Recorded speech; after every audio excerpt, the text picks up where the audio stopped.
Straight from the Department of Agriculture, Regional Field Office Number 5, San Agustin, Pili, Camarines Sur. Alamin ang mga bagong impormasyon, proyekto, pulisiya, teknolohiya at mga kaganapan sa agrikultura sa Bicol. Dito lang sa Umasenso Online. Magandang araw mga ka-Umasenso! Sama-sama nating alamin ang pinakabagong mga balita at impormasyong magsisilbing gabay ninyo tungo sa masaganang agrikultura at maunlad na ekonomiya. Tumutok lamang po kayo dito lang sa Umasenso Online Season 2. Ako po si Annelyn Baleza mula sa Regional Agriculture and Fisheries Information Section. Maraming salamat po sa inyong pakikiisa sa kagawaran ng pagsasaka sa Bicol sa pagdiriwang ng National Rice Awareness Month, gayon din ang Organic Agriculture Month. Sa sama-sama nating pagtutulungan at pagkakaisa, makakamit natin ang ating adhikaing tiyakin na may masaganang ani at mataas na kita ang mga magsasaka at may sapat at masustansyang pagkain sa hapag ng bawat Pilipino. Hello po sa aming mga live viewers worldwide!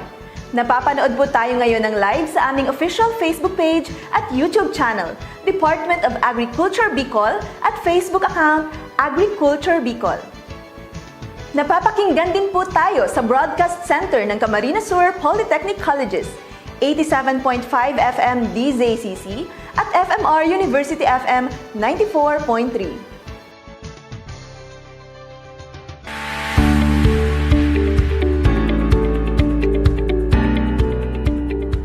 To all Bicolanos, I enjoin you to watch the Day Region 5 social media program, Umasenso Online, every Monday at 10 a.m. via their Facebook page, Department of Agriculture, Bicol. Be updated on the program, new policies and technologies in agriculture.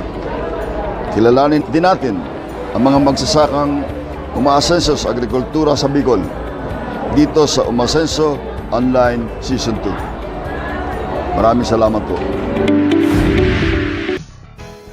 Sa ating minamahal na mga magsasaka at mangingisda, sa mga provincial at municipal local government units, provincial agriculturist, city and municipal agriculturist, agricultural extension workers, sa mga katuwang natin sa pribadong sektor, business sector, other key industry players from the different levels of the value chain, civil societies, state universities and colleges, and other government agencies. At sa ating Agricultural and Fishery Council sa regional, provincial at maging sa city at municipal levels. Maraming salamat po sa patuloy ninyong pagsuporta sa ating mga programa dito sa kagawaran ng pagsasaka, upang mas mapaangat natin ang kabuhayan ng mga magsasaka at mangingisda at ang buong sektor ng agrikultura sa rehiyong Bicol. Ngayong taong 2023, samahan niyo pong muli kami sa pagpapatupad ng mas pinalaki at pinalawak na mga proyekto upang ating makamit ang masaganang agrikultura tungo sa maunlad na ekonomiya at pagsisiguro na may pagkain sa hapagkainan ng bawat pamilyang Bicolano. Maraming salamat po.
Nagbabalik ang Umasenso Online.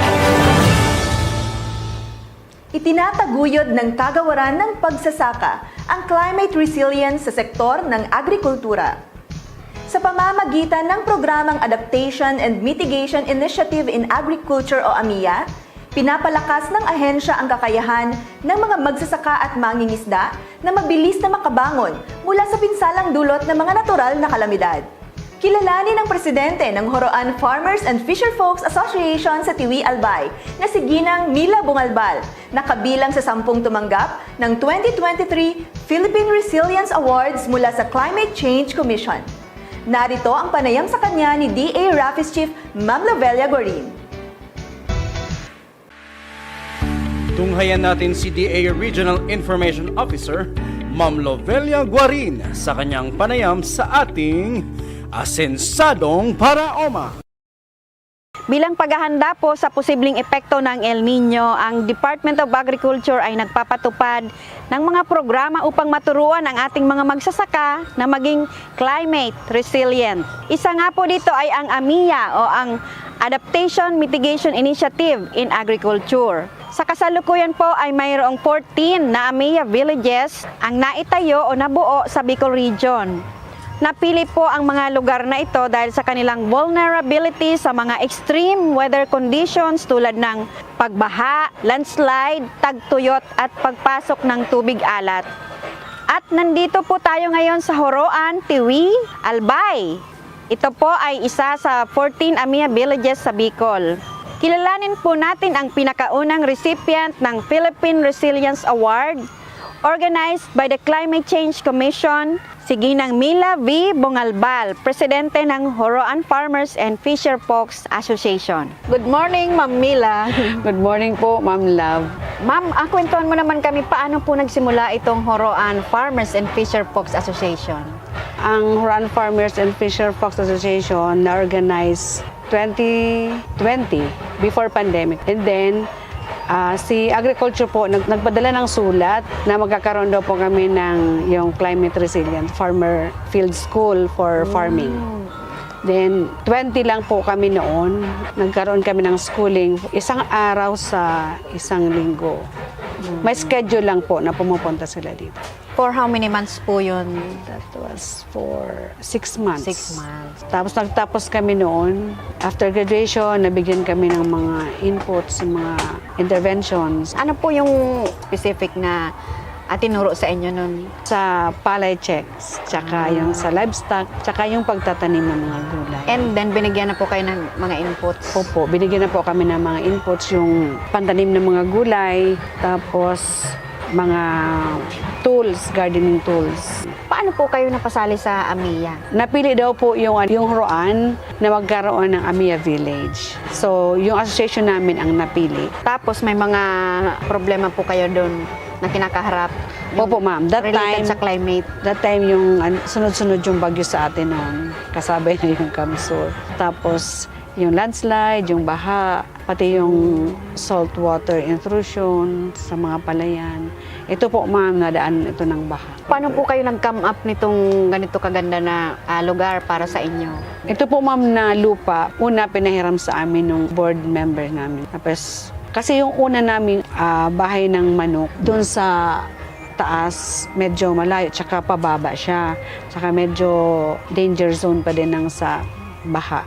Lumipat po kami dito. Ito na po ngayon. Ilan po ang area nito at ano-ano po ang mga nandito? Ang area nito is more or less 4,000 square meters. Sa ngayon po, ma'am, bali nirerentahan na po namin kasi meron na din kami. Ilan na po from 40, original na 40, ilan na ngayon po ang member ng inyong association? Sa ngayon, 62 na po kami. Ano-ano po yung mga sinasaka? Yung 62, merong abaka, merong nagtatanim ng gulay, merong palayan, tsaka meron din sa coconut. Bakit ma'am ito ang napili ninyong lugar? Ito ang napili naming lugar kasi medyo maganda na po dito. Meron na po kami sariling tubig na Wow, pagkukuhanan, may bukal po. Kahit po tag-init, hindi nawawala ang tubig. Hindi po, ma'am. Wow, tapos may fish. Meron din po. Meron kaming inaalagaan ngayong tilapia. Ito po yung aming manukan. Wow, ang dami. Ang binigay sa amin ng AMIA is 600 heads. Ay, ito yung mga product po nila. Opo, ito po yung product namin. Mga ilan po ang sa isang araw ang nagagather ninyong? Sa ngayon po, meron na lang po kaming 10 Tray? Opo, kasi 10 tray. ang iba po nito, for culling na. Kailangan na po namin magpalit ng panibagong layer. Wala Opo. pong oras yung pangingitlog. Basta yung Morning po, pag pagkagabi, napatoka na, mga between 9 to 10, nangingitlog na po sila. And then in the afternoon naman, sa ganitong oras, meron din po, paunti-unti na lang po pag ganitong oras. Ito po, ma'am, na manuka namin, galing ito ng balik may kasama na pong program. feeds. Meron na po. At saka Meron itong pong housing? binigay sa amin na feeds hanggang mag-start na silang mangitlog. Siguro mga 1 month lang po. Kasi yung binigay sa amin, ready to lay na po. After noon, sa amin na po. Yung Ito pong mga ganitong saan galing naman ito? kasabay po itong binigay sa amin. Wow, ang swerte naman. Opo. Naman po tayo sa aming fish production. Ito siya po. Wow. So ano ma'am yung itong mga climate resilient practices? Yung pagtatanim po, ma'am, ang tinatanim namin yung pwede sa tagulan, yung mga para sa tagulan lang na mga vegetables. Yun naman po, ma'am, kaya nagkaroon kami ng hydroponics para naman sa init ng Kahit water. anong buwan po, all throughout the year, hindi kayo po nawawala ng Hindi po. crops. Ano talaga, kompleto. May manok, may fish, may gulay. Opo. Tsaka may swine pa. Malapit na po siyang mag 3 months. Yung iba po nito, bali, nakalaan na po doon sa food processing namin. Sa ngayon po kasi meron kami under construction na food processing center. Kasabay na po ito sa aming project na mag-process kami ng meat. Like ano pong mga magiging processed product from Tocino, longganisa. Ang iba naman po, bali, ibibinta na lang namin na meat na po. Paano naman po ang paghati-hati nitong mga enterprise, yung mga income? Sa ngayon po, lahat ng income namin, ito na po yung nagamit na namin sa pagpagawa ng pig pen. Ang counterpart ng association is the pig pen. Katulad din po ng house ng chicken. Kaya yung namin ngayon, wala pa talaga kaming hatian ng income. Lahat muna investment po muna. Opo. Okay. Alam naman nila po yon. Itong mga ibang mga gulay, ano naman po Ito mga po, nandiyan na mayroon gulay? kaming talong, tsaka doon may pichay, tsaka yung spring onion. Meron din po kaming siling labuyo, ito po. Pero ito, meron din po. Tingala. Opo. Meron din po kaming yung bell pepper na katulad ng sa Bagyo. Naka-harvest na po kayo dyan? Opo, ma'am. Meron din pala kayong mga members na mga youth. Ilan po ngayon ang members ninyong youth? Meron po kaming 20 members ng youth. Ang isa po noon, bali, sumali po siya sa Young Farmers Challenge. Tapos nanalo po siya. Yung pinanalunan niya, ito po yung niya. Dito niya po in-invest. Ito po, aquaphonic po. Ito yung water niya galing dyan.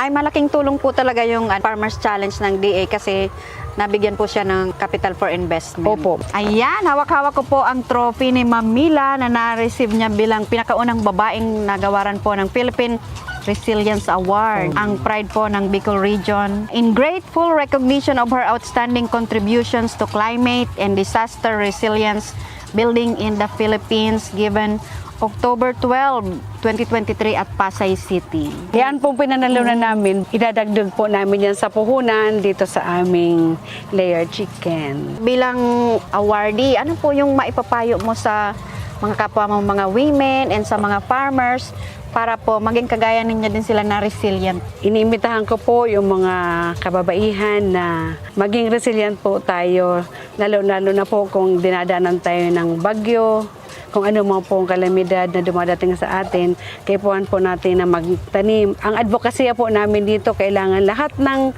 bahay merong gulay na tanim. Kailangan po natin maka-adjust tayo kaagad-agad kung meron naman ng kalamiting dumarating sa atin. Sipag lang po at tiyaga ang kailangan natin para matulungan natin yung ating mga asawa, dagdag kita, and then para po sa sustainability ng ating pagkabuhay.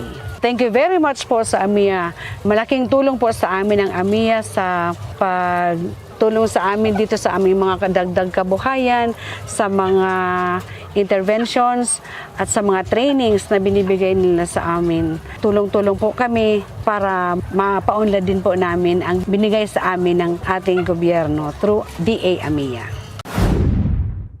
Uy, si Miss Bea! Mga ka-farmer, mga ka-fisher, kada 10 taon ay nagsasagawa ng Census of Agriculture and Fisheries ang PSA. Para saan ba yan, Miss Bea? Kailangan pa ba kami dyan? Oo naman! Responsibilidad natin na lumahok sa census upang masiguro na lahat ay maging bahagi para sa pagtugon sa mga hamon sa sektor ng agrikultura at pangisdaan. Kaya bawat boses, mahalaga. Simula Setyembre 2023, ang mga enumerators ng PSA ay mag-iikot sa mga kabahayan at barangay hall upang mangalap ng impormasyon ukol sa mga nasabing sektor. Huwag mag-alala, ang lahat ng impormasyon na ibabahagi sa CAF ay mananatiling kumpidensyal. Bea Alonzo po, sumusuporta sa CAF. Kaya't mga ka-farmer at ka-fisher, ating suportahan ang census ng bayan. Ka-farmer, ka-fisher, tayo ang bida!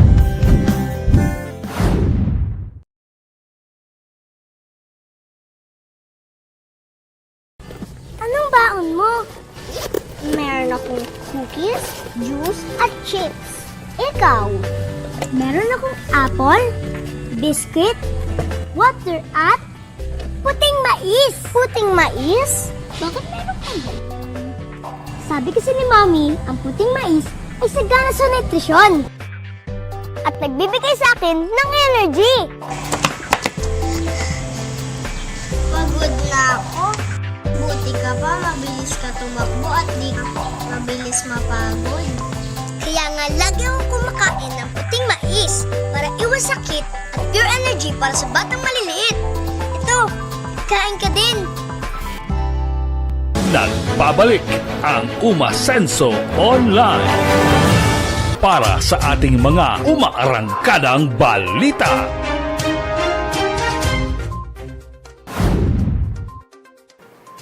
Narito ang mga balitang nakalap mula sa iba't ibang panig ng rehiyon. DA, PRDP Bicol at ilang opisyal ng lokal na pamahalaan sa rehiyon dumalo sa paglulunsad ng DA PRDP Scale Up. Narito ang aking ulat. Pinangunahan ng bagong talagang kalihim ng kagawaran ng pagsasaka na si Francisco Tiu Laurel Jr. at World Bank Country Director Indiana Diop ang paglulunsad ng mga bagong proyektong popondohan ng World Bank para sa kagawaran ng pagsasaka nitong ika-6 ng Nobyembre ngayong taon sa lungsod ng Maynila. Kabilang narito ang Philippine Rural Development Project Scale Up, Mindanao Inclusive Agriculture Development Project o MIADP at ang Philippine Fisheries and Coastal Resiliency o Fish Core Project. Personal na tinanggap ng mga lokal na opisyal ng mga kalahok na LGU at ng Department of Agriculture, Philippine Rural Development Project, Regional Project Coordination Office sa Bicol sa pangunguna ni Regional Executive Director Rodel Tornilla at Deputy Project Director Adelina Losa ang sertipiko bilang katibayan sa inilaang pondo ng pamahalaan para sa kanilang proyekto. Kabilang sa mga dumalo sa nabanggit na pagtitipon ang Municipal Project Management and Implementation Unit ng Pulangi Albay na magpapatayo ng Infrastructure Development o iBuild Sub-Project na may Suwa to Balinad, Farm to Market Road, MPMIU ng Vinsons Camarines Norte na magpapatupad ng proyektong Establishment of Vinsons Slaughterhouse sa Vinsons Camarines Norte at ang City Project Management and Implementation Unit ng Iriga City, Camarines Sur na may proyektong upgrading and rehabilitation ng Iriga AA Abattoir. Ipinaabot naman ni DA Secretary Laurel ang mensahe ni Pangulong Ferdinand Marcos Jr. para sa World Bank at sa lahat ng dumalo sa okasyon. Aniya, malaki ang kontribusyon ng mga ipapatupad na proyektong pang-agrikultura upang iangat ang ekonomiya at kalidad ng pamumuhay ng mga Pilipino, lalo na ng mga magsasaka at mangingisda. Siniguro rin ng kalihim na patuloy na magpupunyagi ang ahensya upang mapaunlad at matulungan ang sektor ng agrikultura sa bansa. On behalf of the President, I thank and acknowledge the World Bank, all other development partners, not only for funding these programs, but also for the unwavering support they have given to this administration in its pursuit. The assistance you have given and continue to give through funding and other means empower us to address the sector's concerns more effectively, allowing us to strengthen the foundation of a better Philippines. Therefore, the Department of Agriculture will create, install, and enforce proper monitoring and evaluation mechanisms to ensure that the objectives of these projects are achieved and sustained. We will also do our best to strengthen the trust and partnership we share with the LGUs and the private sector to expand access to technology, align local and national strategies, and create a deep and lasting impact on the lives of our farmers and folks.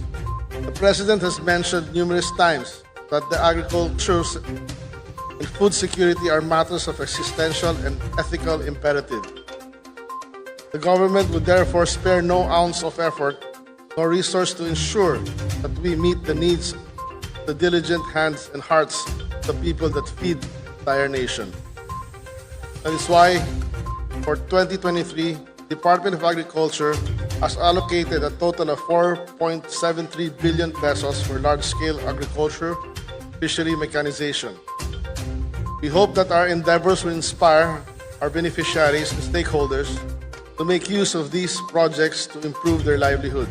Let me emphasize that these initiatives are not meant to create dependence on government assistance, but to foster the creative and entrepreneurial mindset of our beneficiaries, as well as provide enabling mechanisms that will make the agricultural and fishery sector resilient, sustainable for years to come.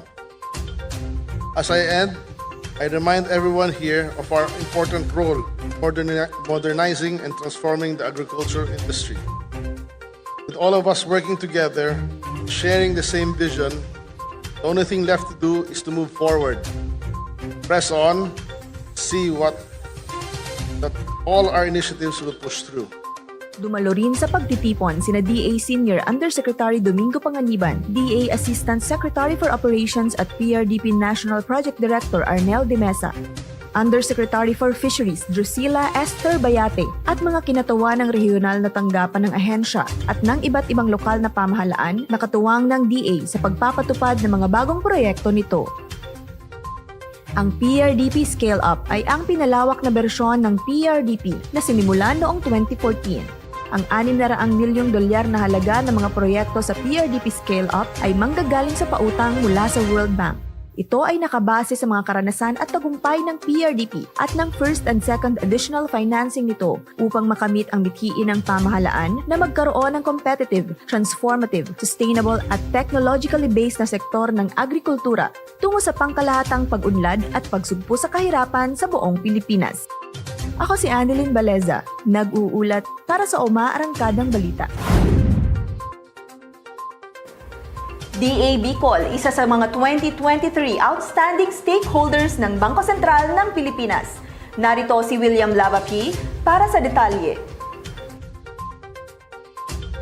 Isa ang kagawaran ng agrikultura sa Bicol sa 29 na ahensya ng gobyerno at financial institutions nationwide na pinarangalan ng Bangko Sentral ng Pilipinas sa ginanap na 2023 Outstanding BSP Stakeholders Appreciation Ceremonies sa Bangko Sentral ng Pilipinas Head Office sa Roxas Boulevard, Manila nitong 27 ng Oktubre ngayong taon.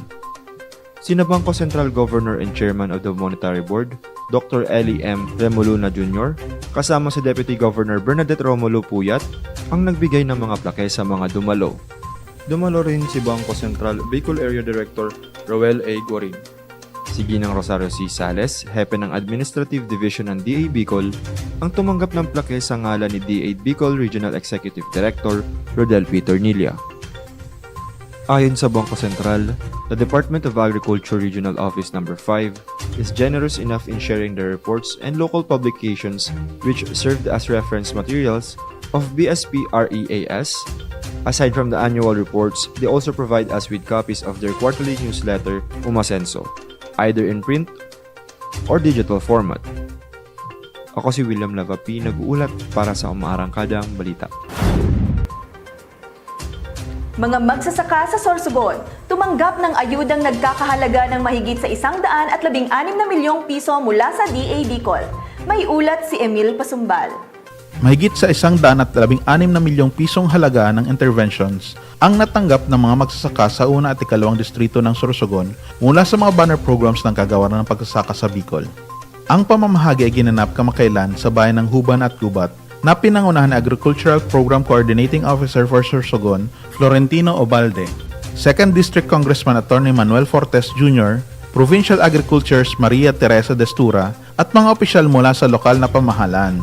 Kabilang sa mga ipinamahagi ay ang mga sumusunod.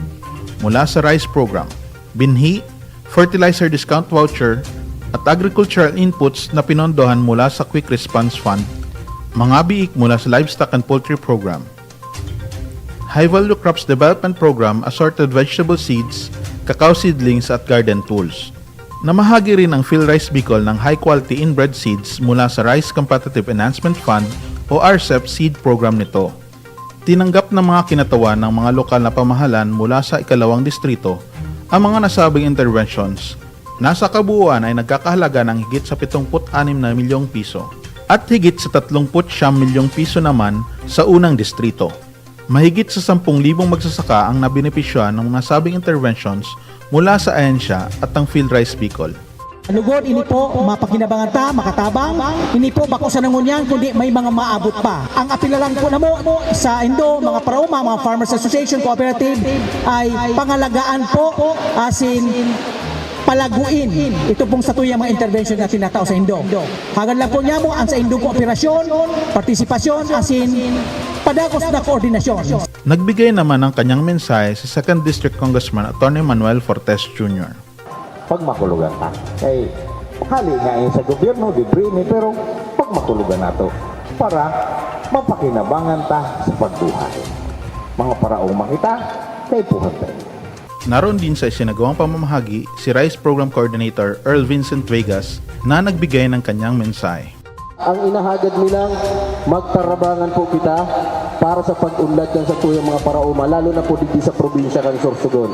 So kamu po ang magiging paagi, kamu po mismo magsabi sa muya, ano po, na kung ano pa ang kaipuhan, ano pa ang kulang, para po pagtukawan ta through our leaders, makapagplano, kaibanan po kamo para mapakaharay ang sa inyong mga buhay, para makapaharay ang agrikultura sa probinsya ng Sorsogon. Ito po si Emil Pasumbal, nag-uulat para sa Umarangkadang Balita. At yan po ang ating mga umaarangkadang balita. Lalakas at sisigla, putis mo ay gaganda. Makakatipid ka pa. Kumain ng gulay, katawan ay gaganda. Kumain ng gulay, katawan ay gaganda. Kumain ng gulay at ikaw ay sisigla. Magtanim ng gulay ng laging sagana. Magtanim ng gulay dahil buhay mo'y mahalaga.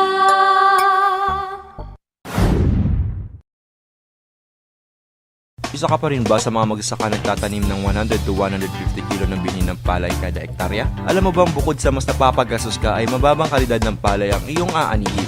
Kundi ng 40 kg na dami ng high quality inbred o certified seeds na rekomendado ng DA sa bawat hektarya. Makakatipid ka na, makakasiguro ka pang 85% nito ay tutubo o higit pa. Maaari ito sa dalawang paraan ng pagtatanim, transplanting o kaya direct seeding. Para sa inyong mga katanungan, makipugnayan sa DA Bicol, kaya bisitahin ang DA Regional Field Office sa San Agustin Pili, Camarines Sur. Nagbabalik ang Umasenso Online. Bantay Presyo. Narito na ang mga bagong presyohan sa merkado ngayong araw ng Huwebes, ika-9 ng Nobyembre ngayong taon. Sa Tabaco City Public Market, ang well-made rice ay 45 pesos per kilo. Pork liempo, 280 pesos. Tilapia, 150 pesos. Galunggong, 200 pesos. Whole chicken, 200 pesos. Egg medium size, 8.25 per piece. Ampalaya, 100 pesos. Tomato, 100 pesos. Cabbage, 150 pesos. Pechay Bagyo, 80 pesos. At sa red onion lokal, 160 pesos. Sa Iriga City Public Market naman, ang well-made rice ay 47 pesos per kilo. Pork liempo, 270 pesos. Tilapia, 160 pesos. Galunggong, 200 pesos. Whole chicken, 200 pesos. Egg medium size, 8 pesos per piece. Ampalaya, 80 pesos. Tomato, 100 pesos. Cabbage, 130 pesos. Pechay Bagyo, 100 pesos. At sa red onion lokal, 160 pesos. Sa Sorsogon City Public Market, ang well-made rice ay 50 pesos per kilo. Pork liempo, 260 pesos. Tilapia, 180 pesos. Galunggong, 240 pesos. Whole chicken, 200 pesos. Egg medium size, 8 pesos per piece. Ampalaya, 80 pesos. Tomato, 120 pesos. Cabbage, 130 pesos. Pechay Bagyo, 120 pesos. At sa red onion lokal, 180 pesos.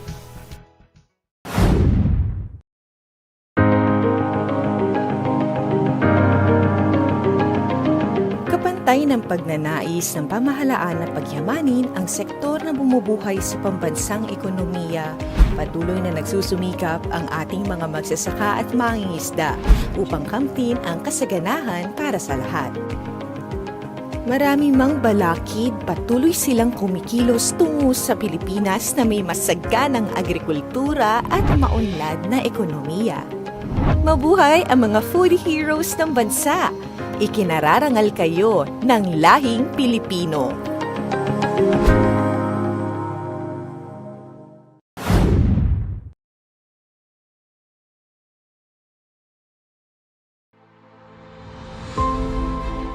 Ilagay ang kanang kamao sa kaliwang dibdib at sabay-sabay nating bigkasin ang Be Responsible Pledge. Bilang isang mamayang Pilipino, abakada ng Be Responsible ay isa sa puso at susundin ko. Adlay, mais, saba at iba pa ay yahalo ko sa kanin. Ba, brown rice ay aking kakainin. Kain na hindi ko sasayang. Dapat bigas ng Pilipinas ang aking bilhin. Aking isa sa puso ang panatang ito nang mapabuti ang ating kalusugan. Magsasaka natin ay masuportahan at makatulong na maging sapat ang bigas ng Pilipinas. Susundin ko ang abakada na ito dahil malaki ang magagawa ko para sa bansa at magsasakang Pilipino. Sa bawat ng bigas o kanin na aking matitipid, ay nangyayari sa sasagit.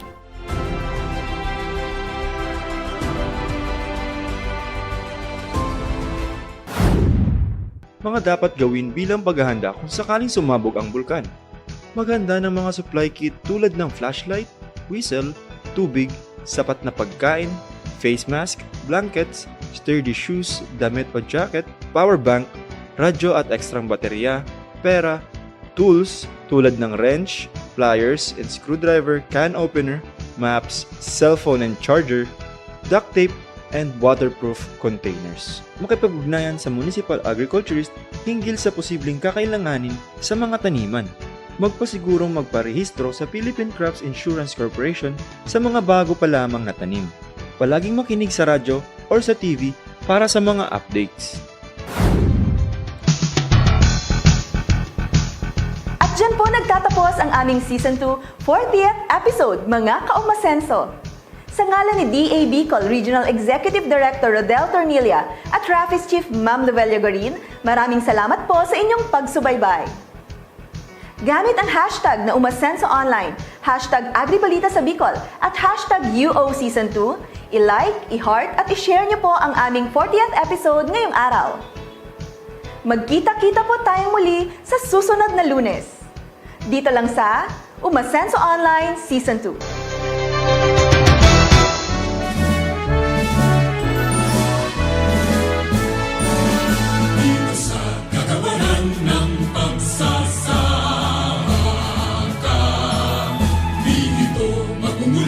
Tunay na paglilingkod sa